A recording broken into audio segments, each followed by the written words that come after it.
سلامونه ستړي مشي وخت مو په خیر. تاسو ته له زیر نیوز څلېرویشت څخه د نن ورځې د مهمو خبرونو ټولګې ته ښه راغلاست وایو. نن یکشنبه د 1404 هجري لمریز کال د سنبلې نهمه چې د 2025 زیږدیز کال د اګست له 11 سره برابره ده. عزیر صافی یم او تاسو ته له زیر نیوز څلېرویشت څخه د نړۍ مهم خبرونه وړاندې کوم، خو په سر کې د مهمو خبرونو سرټکي. غزه کې اسرایلي نیواکګرو په فلسطینیانو بریدونه کړي او لسګونه تنه یې وژلي. د غزې د روغتیایي سرچینو د معلوماتو له مخې په تیرو څلورو ساعتونو کې د اسرایلي نیواکګر ځواکونو په پرلهپسې بریدونو کې لږ تر لږه 1 فلسطینیان وژل شوي او لسګونه نور ټپیان دي. په یمن باندې په اسرایلي برید کې د حوثیانو لومړی وزیر وژل شوی او هند له امریکا خفه شو او له چین سره یې د اړیکو د پیاوړتیا ژمنه وکړه. د ټرمپ لوړې تعرفې یې باج اخیستنه وبلله. اوس هم پوره خبرونه. غزې کې په اسرایلي بریدونو کې لسګونه فلسطینیان وژل شوي. د غزې د روغتیایي سرچینو د راپور له مخې په تیرو څلورو ساعتونو کې د اسرایلي نیواکګرو ځواکونو په پرلهپسې بریدونو کې لږ تر لږه 1 فلسطینیان وژل شوي او لسګونه نور ټپیان دي. د وژل شویو کسانو په ډله کې لږ تر لږه 10 هغه وګړي شامل دي چې د بشري مرستو د ترلاسه کولو لپاره راټول شوي وو. ځینې نور کره راپورونه د تلفاتو شمېر تر 70 لوړ ښيي چې پکې ماشومان او ښځې هم شامل دي. د غزې روغتیایي مسؤلین وایي د ژوبل شوو کسانو شمېر هم زیات دی او د درملو او تجهیزاتو د کمښت له امله د هغوی درملنه له جدي ستونزو سره مخ ده. اسرایلي نیواکګرو له تیرو څو اونیو راهیسې په غزه کې د قصدي بریدونو د پراخېدو خبر ورکړی دی. په ورته وخت کې د مرستندویه سازمانونو مسؤلین خبرداری ورکوي چې د بریدونو دوام د غزې د عامو خلکو د ژوندي پاتې کېدو امکانات لا پسې کموي. غزه چې له څو میاشتو راهیسې د سخت اسرایلي محاصرې لاندې ده، د خوراکي توکو، اوبو او درملو له بېساري کموالي سره مخ ده او د نړیوالو بنسټونو په وینا د خلکو ژوند د بشري ناورین په څنډه کې دی. په اسرایلي برید کې د حوثیانو لومړی وزیر وژل شوی.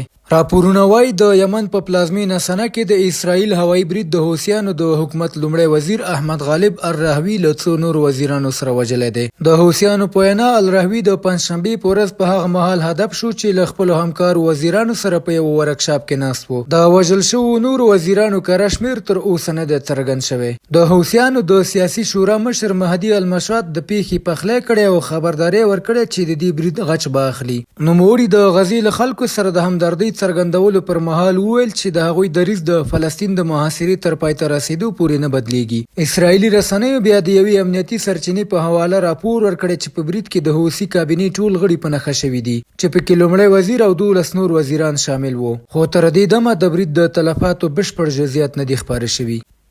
هند د امریکا د تعرفو په غبرګون کې له چین سره د اړیکو د پیاوړتیا ژمنه وکړه. د هند لومړي وزیر نریندرا مودي د چین ولسمشر شي جین پینګ ته ډاډ ورکړی چې هیواد به د دوه اړخیزو اړیکو د پیاوړتیا لپاره جدي هڅې وکړي. دغه څرګندونې د شانګهای د همکارۍ سازمان په څنډه کې د دواړو مشرانو د کتنې پر مهال وشوې. دا څو ورځې وروسته له هغه چې واشنګټن د هند پر صادراتو 50 سلنه درنې تعرفې ولګولې. مودي ویلي د هند او چین اړیکې باید د باور، درناوي او متقابل حساسیت پر بنسټ پر مخ ولاړې شي. دواړو لوریو د نوي سرحدي مدیریت تړون د لاسلیک ترڅنګ د 2020 کال راهیسې ځنډول شوې مستقیمې الوتنې د بیپال او د مذهبي سفرونو د اسانتیا پریکړه وکړه. سره له دې چې د دواړو هیوادونو اړیکې لا هم له لویو ننګونو سره مخ دي. د سوداګرۍ ستر کسر، د سرحدي لانجو اوږدمهاله اغیزې او د هند په وړاندې د چین نږدې اړیکې له پاکستان سره هغه موضوعات دي چې لا هم د بېباورۍ فضا پیاوړې ساتي. د ډیپلوماټیک ګام په داسې وخت کې اخیستل کیږي چې د امریکا د تعرفو له امله د هند پر نږدې 48 میلیارډ ډالرو صادراتو دروند اغیز شوی او شنونکي د شاوخوا 80 میلیارډ ډالرو اقتصادي زیان اټکل کوي. شنونکي باور لري مودي غواړي له واشنګټن سره د کړکېچ پر مهال د نوې ډیپلوماسۍ له لارې د نړیوالو اړیکو په توازن کې د هند لپاره نوی ځای پیدا کړي. داسې ځای چې نه یوازې د اقتصادي فشارونو اغیز کم کړي بلکې د سیمې د سیاسي ثبات لپاره هم بدیلې لارې پرانیزي.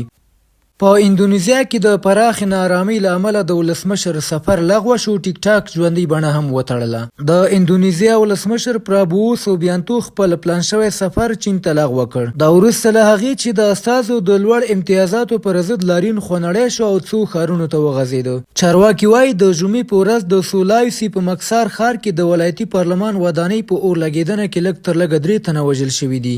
لاریون لومړی په جاکرتا کې د قانون جوړونکو د میاشتني لوړ استوګنځي امتیازي الاونس له امله پیل شو او وروسته د 21 کلن موټر سایکل چلونکي د پولیسو په موټر کې د وژل کېدو له امله سخت شو. د ځایي راپورونو له مخې په څو ولایتونو کې د پارلمان ودانۍ سوځول شوي او وسایل لوټول شوي چې پولیسو هم د اوښکه بهونکي ګاز کارولي دي. ولسمشر پرابو د مظاهرچیانو د وژل شوي ځوان کورنۍ ته تسلیت ویلی او خلکو ته یې د ارامۍ غږ کړی، خو امنیتي ځواکونو ته یې امر کړی چې د نظم د ټینګښت لپاره پرېکنده اقدام وکړي. په همدې حال کې د چینایي شرکت بایټ ډانس اړوند ټیک ټاک اعلان کړی چې د تاوتریخوالي د زیاتېدو له امله یې په اندونیزیا کې د څو ورځو لپاره د ژوندۍ خپرونې بڼه بنده کړې ده.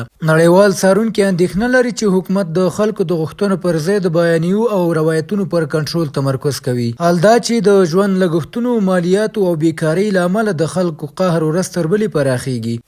او وروستی خبر همدا چې د بریتانیا حکومت د بیړنیو خبرتیاو د خبر ورکولو ملي ازموینه ترسره کوي. د بریتانیا حکومت ویلي چې د 2025 کال د سپټمبر په 9 نیټه د یکشنبې په ورځ د ماسپښین په 3 بجې به د بیړنیو خبرتیاو د خبر ورکولو سیستم یو ملي ازموینه ترسره کړي. په دې ازموینه کې به هغه ګرځنده ټلیفونونه او ټابلیټونه چې له سیستم سره برابر وي د سایرن په څیر لوړ غږ او لړزه وکړي. کاروونکي به خبرتیا ترلاسه کړي، خو د دې لپاره به د هغوی له لوري هیڅ کړنې ته اړتیا نه وي. د بیړنیو خبرتیاو سیستم د ژوند د خوندیتوب لپاره طرحه شوی دی او په هغو حالاتو کې کاریږي چې د خلکو ژوند له سخت ګواښ سره مخامخ وي، لکه د وریځو سخت بدلونونه او نور طبیعي پیښو پر مهال. د حکومت په وینا د ازموینه اړینه ده څو ډاډ ترلاسه شي چې سیستم به د هر ډول ژوند ګواښونکي حالت پر مهال په وخت او سمه توګه کار وکړي. بهرني خبرونه همدومره و، د کورنۍ او سپورټي خبرونو لپاره زموږ پاڼې وڅارئ. په خواله رسنیو فیسبوک، انسټاګرام، ایکس، یوټیوب او ټیک ټاک زموږ خپرونې خوښې او موږ تعقیب کړئ. ادرس یې زیر نیوز 43 تر سبانۍ خپرونې. د الله پامان.